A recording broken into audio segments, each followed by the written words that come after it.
I wanted to combine some of the techniques that I've been teaching in this second series so that you can see it come together on the page as some artwork instead of just the practice pieces that we've been doing. I'm going to be referencing back to our mark sheet because I'm going to be using some of the marks to do a floral page for my Bible art journaling. So I actually have my Bible page. This is a tip-in page, and if you come to group meetups, you can make tip-in pages. I don't have a video on this, but basically I have a template there and I have some manila folders so you can make your own template. And then I just use this parchment type paper. It's about a 60-pound parchment paper that I happened to get a package, opened package with quite a bit left in it at a thrift store. So this works for me. These pages are treated. When I do watercolor in my Bible on my Bible pages, I don't usually treat them, but because these pages are a little thicker and heavier, they tend to sop up the paint a little more and bleed, and so I do pre-treat my tip-in pages. So if you want to make your own template and make a tip-in page, you can do that anytime at one of the meets. So I have 3 brushes, so we're just going to use those brushes to make some marks to make a floral design. So I'm going to go ahead and start with my large flat wash brush, and I'm just going to do some of our native California poppies. And I showed you that I did kind of this stamping technique when we did our marks page, where you just kind of wiggle the bristles so that they spread and then press down and stamp. And you can see how the paint kind of pools up on this page, and I can move it around a little bit if I want to. Once this dries a little bit, I may try and lift some of the color. Right now I just want to kind of spread it out a little. And I'm just going to stamp a couple more flowers like that.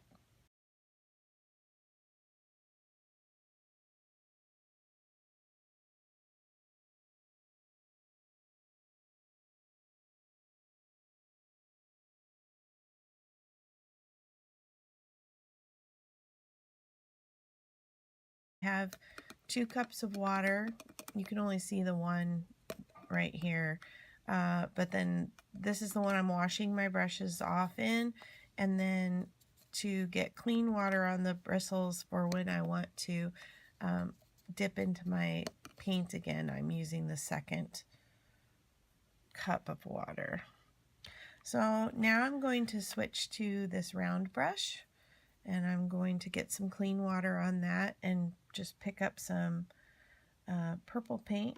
I'm going to just hold the brush at an angle, and oh, I ended up getting in the black.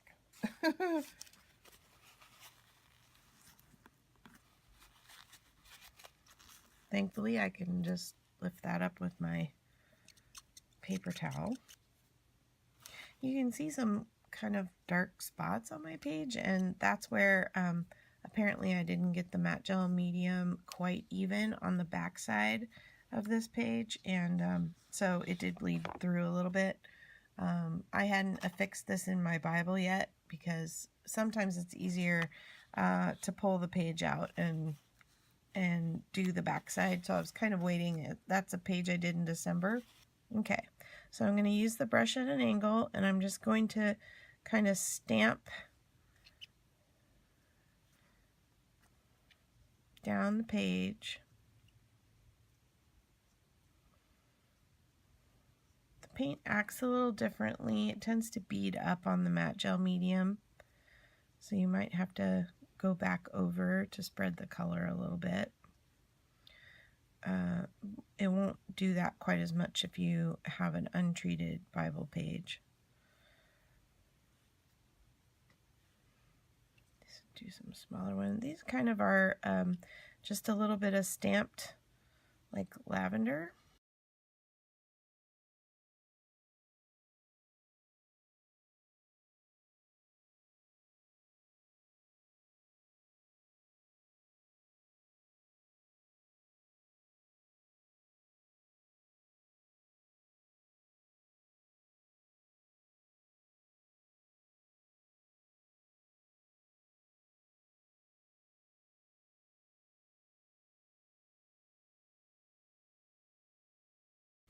Rinsing off my brush and drying it again so that I can lift the color. There, we're getting some lift. Good.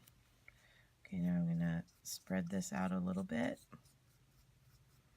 And then I'm gonna rinse my brush off again so it's really clean, and I'm going to dry it again on my paper towel, and then I'm gonna lift. So it gives us that kind of highlight or light spot that we want to show where the light is shining on there. So now with that same brush I was using to lift, I'm going to stamp another little like 6 petal flower over here. And that's another reason this is kind of fun to have the page out of my Bible, is because I can spin it. And not that I can't turn my Bible when I'm working in it, and I do, but it's just kind of nice to have the freedom to do that on a blank sheet. I love tip-in pages. Especially if I like to do more than one verse on a page, or a couple different concept ideas from whatever it's speaking to me. Just turning again. Hopefully I'm staying on the screen. I have a tight little space here to work and stay on camera. I'm going to let this dry completely, and I will speed up the video so you don't have to wait for it to dry. Before I let the red flowers dry completely, I think I'll use a little bit of that blending technique where you actually want the colors to run together, and add some yellow here in the center while it's not completely dry.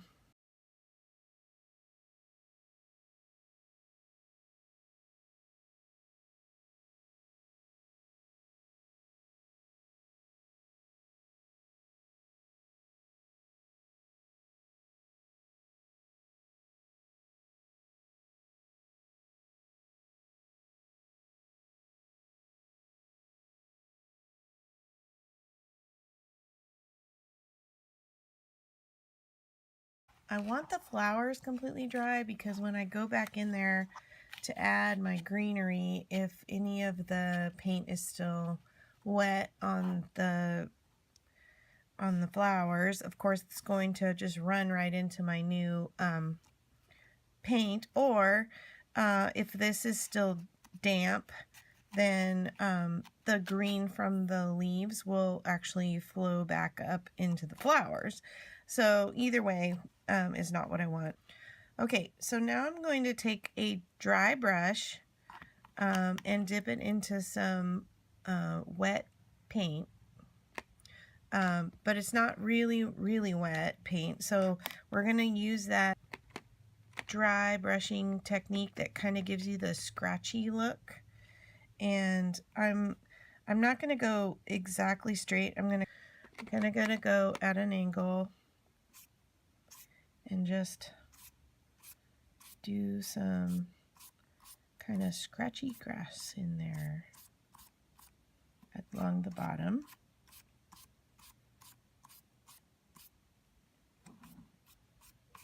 So again, really dry brush, very little water in my paint to do that. And I might try adding another color. Remember we talked about how in nature everything is not just one color. So our rule of threes, we'll go ahead and rinse my brush off and dry it again really good, and try maybe adding a third color to try and get it to look a little more natural. Do some yellow.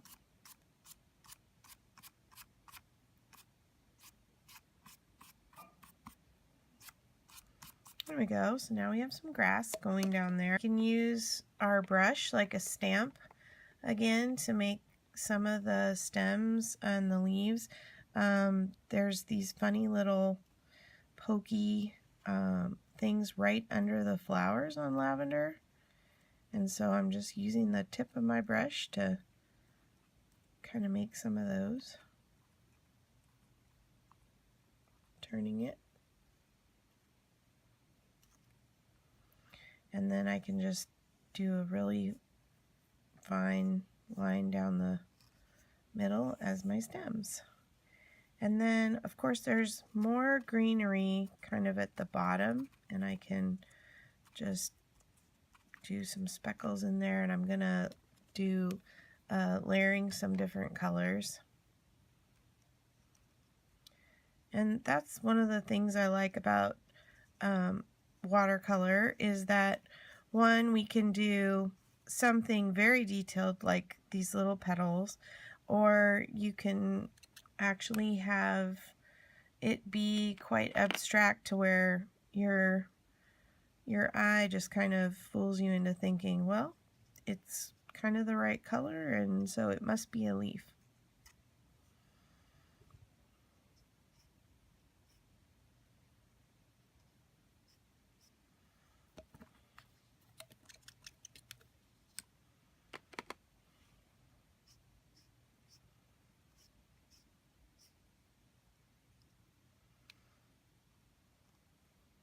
Make them a little darker.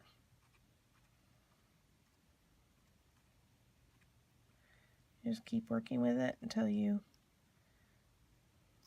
get it the color you want. And it always dries lighter color than what it looks like when it's wet.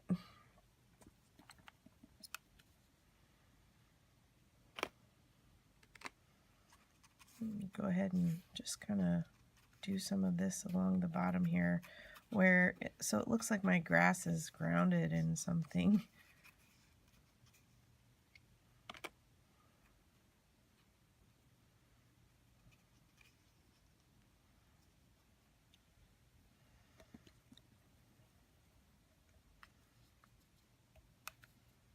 Okay, we'll give some little stems to our other flowers too.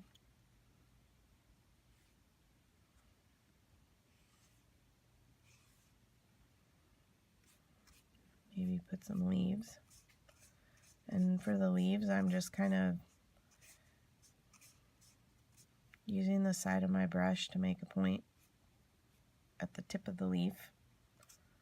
And I can just go right over my grass, and it kind of fades to the background. I could wait for this to dry, and I could come back in and add more grass over the top if I wanted. Again, I don't want it to just be one color solid, so I'm going to mix in a little more darker green.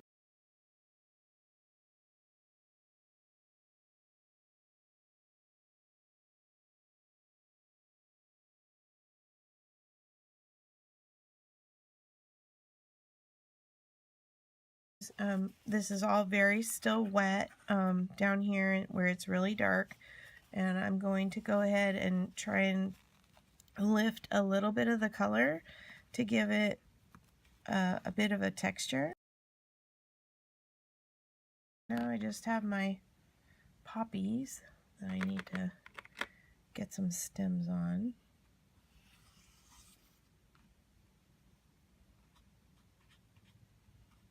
It's going to give them a little bit of a base there.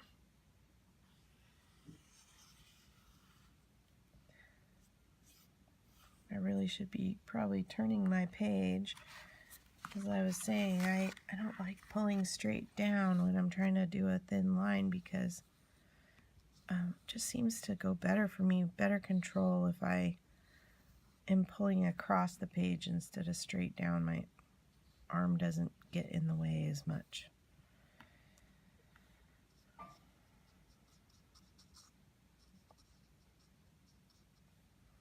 Just kind of give it a little bit of a base of the flower. And then poppies kind of have these fernish looking leaves on them, so I'll just use the brush and kind of make these little ovals. Instead of just straight marks, I'll do ovals with my brush just by wiggling it a little bit.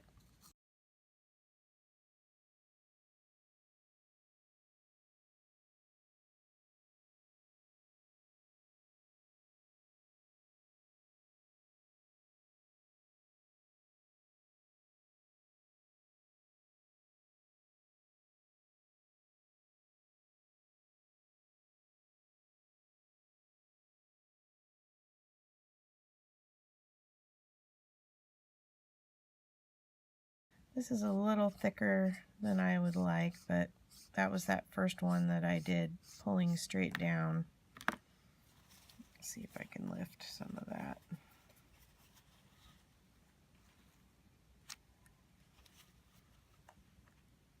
Try and give it a little darker color on one side. And then again, that was pretty dry brush with some pigment, and then I'm going to just get a little bit of water on my brush and just blend out that hard edge.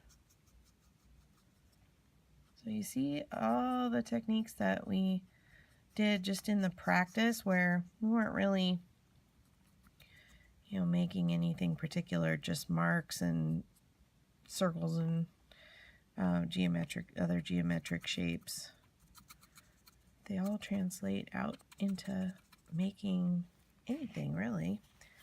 So that's why it's important to kind of understand some of the basic principles of watercolor, so then when you go to actually make something that you want to look like an actual object, you're good to go.